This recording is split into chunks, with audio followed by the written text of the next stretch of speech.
So paper types, what can we go for here? Again, we're going to try and give you as much freedom as possible. We're not going to try and restrict you, but we do have a paper sample pack we can send out to you, which contains our house papers. So they're called our house papers. We keep them on the shelf ready to go at all times. The rates that we get from these from the paper mill are exceptionally good. So we've got house uncoated, silk, gloss, and we've got evolution uncoated, and all of them come in a range from about 100 gram, which is a flimsy paper, up to 350 gram, which is a really chunky card. So the inside pages of your zine, we can max out at 170 gram. The cover, we can max out at 350 gram. 350 can be too rigid, so we'd tell you to limit it really at 300 gram. 350 is overkill. But all of the paper ranges, the silk, the gloss, the uncoated and the evolution, all come in a big range of sizes that are ideal for both the inside pages and the front cover of your zine. So our house uncoated is a bright white finish. It's got no shine. It lends itself well to colour reproduction.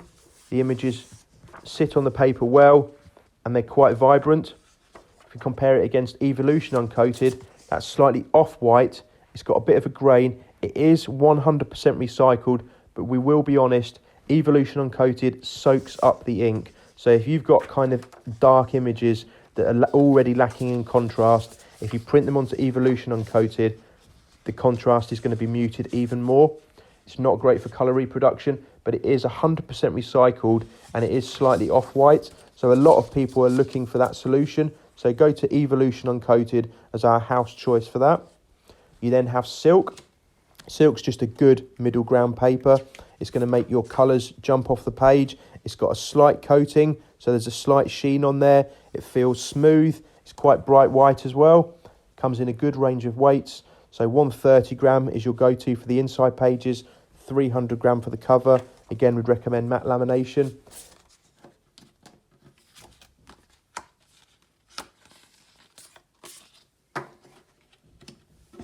Next up is gloss. So gloss, exactly what it says on the tin, is glossy. It's going to have a lot of shine. Gloss zines do look really cool. We print them so rarely, probably because our website really leads people away from gloss. But if you want your images to be really bright and colourful, then look at this example here. This is a gloss zine. It does look impressive and it does look striking. So gloss, again, 130 gram for the inside pages, 300 gram gloss for the cover. You can then add gloss lamination, or you can even mix it up and go for a matte lamination, which would be quite a nice dynamic between the matte lamination on one side and the gloss card on the other. So premium choices. If you want to keep your costs down, stick with one of our house choices.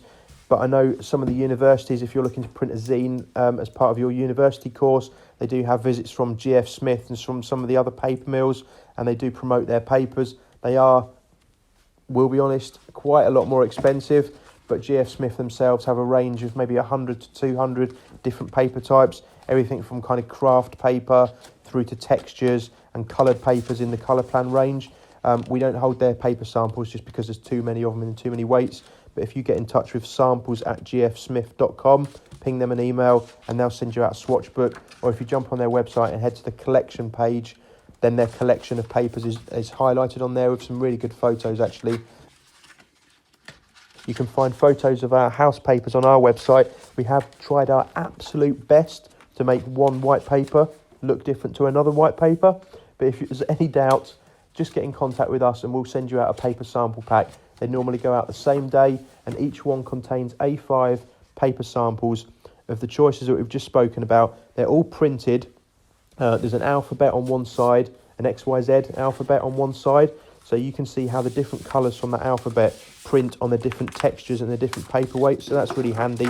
And on the other side, boom, you've got yourself 15 free New York-based typography and landscape postcards. So once you're done choosing the paper, get the old blue tack out, stick them on your wall, and it'll probably make quite a nice montage. So yeah, if you want a paper sample pack, ping us an email, we'll get one of those sent out the same day. We don't charge for them. We're just keen for you to see exactly what the papers are before you go ahead and choose them for your zine, so there aren't any surprises when the zine turns up.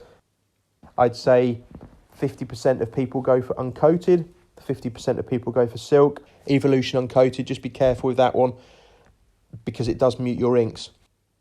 Gloss is quite charming but really, really rare. So it'd be nice to see a load of gloss zines coming through after people have watched this video guide.